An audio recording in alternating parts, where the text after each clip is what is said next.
Aí voltei, vim para minha casa, né, para cuidar dos meus filhos. E chegando em casa, né, uma luta travada, meus pais, dentro desse período, os meus pais morreram. E quanto tempo a senhora ficou lá em BH? Em Belo Horizonte, eu fiquei 1 ano, mais ou menos. Você morava onde ali? No Sion, Sion. Bairro Sion, trabalhava. E aí, deixei o serviço, uma senhora muito abençoada, né? Muito boa mesmo. Ela falou para mim, ô Aparecida, vai lá na sua cidade, busca seus filhos que eu vou arrumar um interno para eles. Aí eu virei para elas, a mamãe Maria José, eu não vou fazer isso não, porque minha mãe está doente, Deus ali de guarda, minha mãe morre, aí a culpa vai ficar em mim, né? Tirou os meninos dela, ficou preocupado. Aí eu peguei tudo e vim embora. Mas ficou. Aí minha mãe morreu, meu pai morreu. Foi uma luta travada.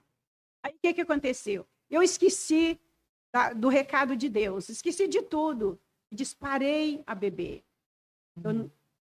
Aí a minha solução era beber. A solução era beber. E bebia. E bebia de noite. Né? E os meus irmãos, eu cuidava dos meus filhos e cuidava dos meus irmãos. Mas assim, bebendo naquela luta travada, e eu pensava, gente, isso não é a minha vida. A senhora estava trabalhando? Fazendo o quê? Esse período aí, eu não estava trabalhando, eu estava em casa. Uhum. Eu estava em casa porque o meu irmão falou comigo, não precisa você trabalhar não, eu vou te ajudar, e você cuida dos seus filhos, e eu cuido de você. Ah, sim. E assim, foi uns tempos, né? E depois aí ele tomou uma decisão, foi embora para Belo Horizonte, aí eu fiquei. Uhum. Fiquei cuidando dos meus filhos e mais dos menores, né? E foi muito difícil, muito difícil. A minha vida bebia, mas eu bebia. Era só beber e pensando, gente, eu preciso de mudar a minha vida. Aí, quando foi um dia, eu me aprontei para sair para Pompéu. Essa noite eu vou sair. Vou virar Pompéu de cabeça para baixo. Pompéu, nessa noite, vai ser meu. Meu Deus. E desejei sair e aprontar tudo. Né? E arrumei os meninos e pus eles para dormir, os 3. Coloquei eles para dormir. Mas para me arrumar, e quando eu me arrumava, eles né, já estavam dormindo.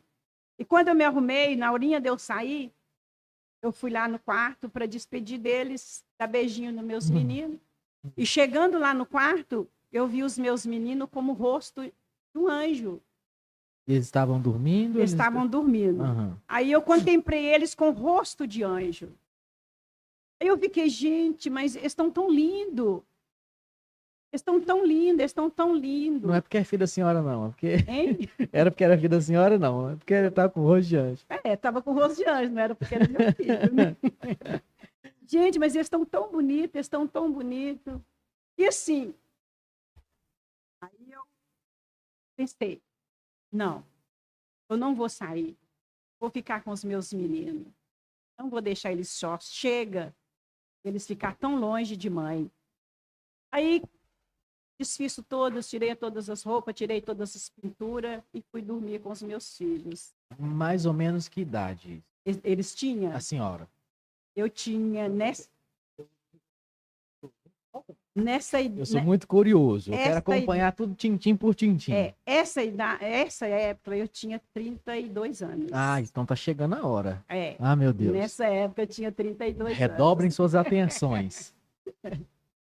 Tinha 32 anos. Aí a vida continuava, né? Tudo continuava, a luta continuava e nada da vida mudava. Quando foi um dia, eu vi falando assim, passou um carro. Nessa época eu morava no Mordoço. Uhum. Passou um carro anunciando que iria ter um culto na casa de uma irmã. A irmã chamava Irmã Nazaré. Ah, eu vou participar desse culto. Vou lá. Mas eu estava em cima da cama, bêbada, não dava conta nem de levantar. O culto passou.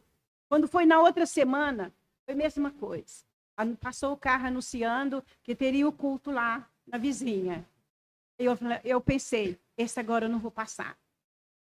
Der o que der, eu levanto me arrastando, mas eu vou sim.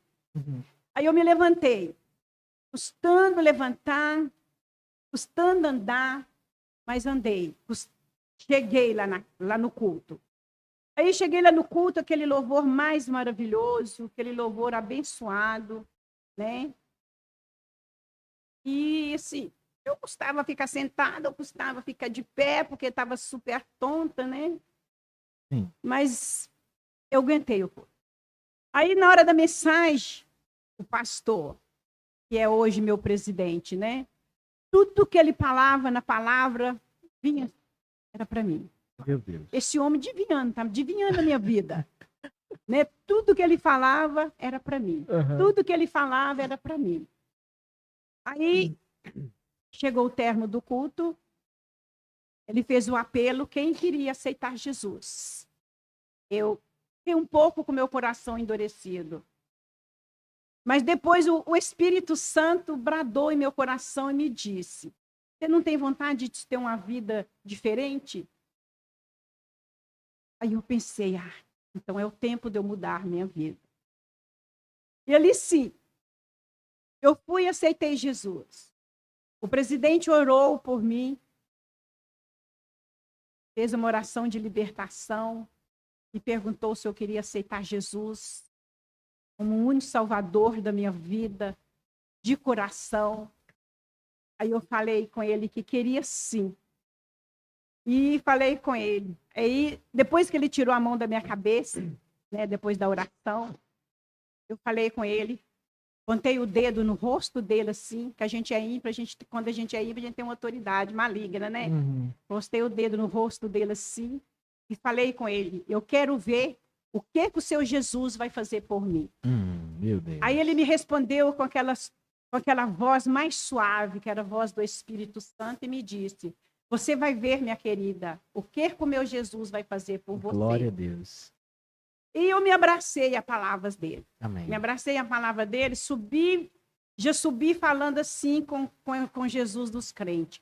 Ó, Jesus dos crentes, a partir de hoje, 15 dias, eu não bebo mais. Oh. Eu não quero mais colegada dentro da minha casa. Uhum. Não quero casa cheia de colega. Eu não bebo mais. Eu estou fazendo essa prova com o Espírito Santo, com Jesus dos crentes. Uhum. Aí, passou. Esse senhora falou que o presidente é seu presidente ainda.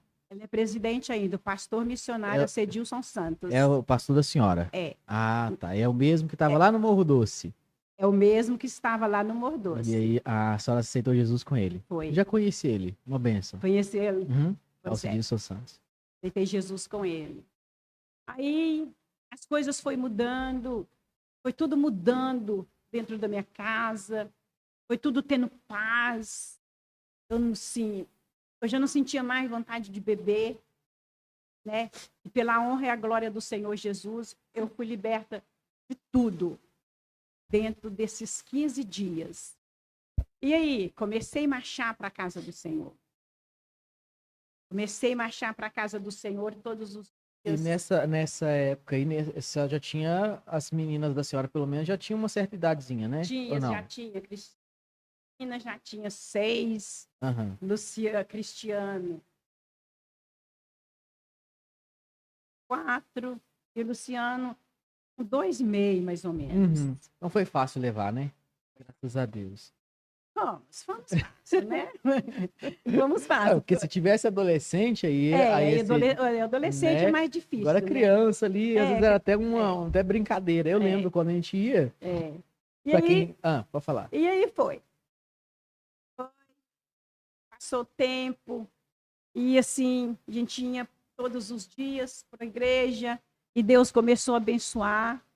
Eu não tinha nada. Eu morava na casa da minha irmã, né? E morava assim com tudo com meus pais, mas minha mãe deixou. Uhum.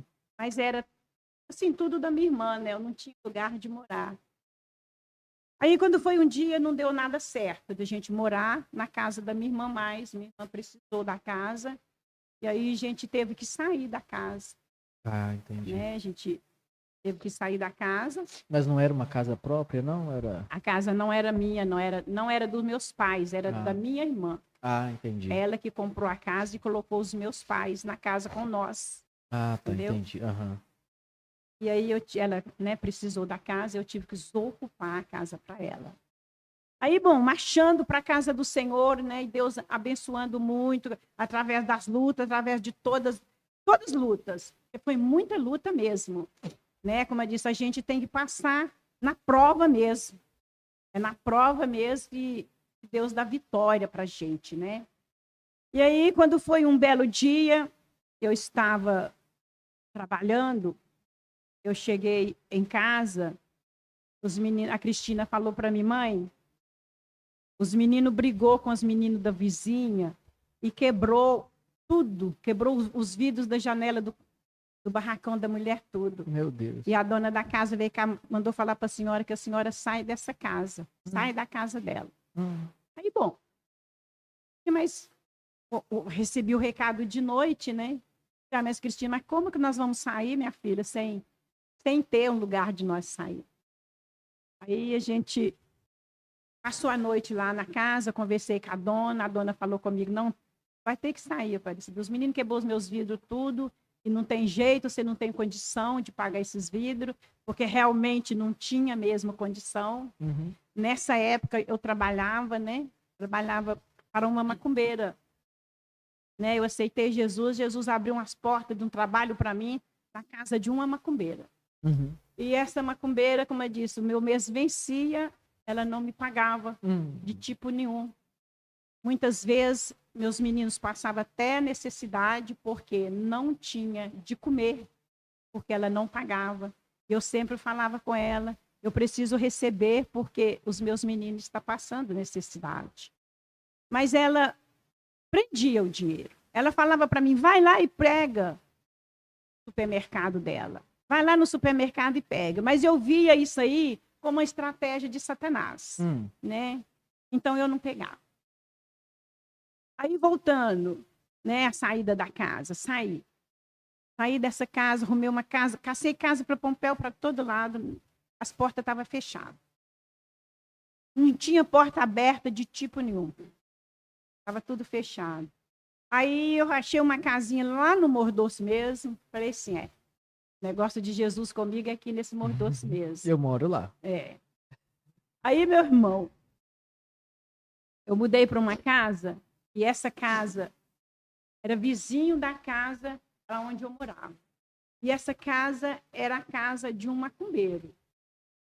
Né? A gente morava perto, a gente via os acontecimentos, tudo lá. Nossa. Só que ele tinha mudado. Ele tinha mudado essa casa e as janelas da casa parece que tinha quebrado, as portas caiu tudo.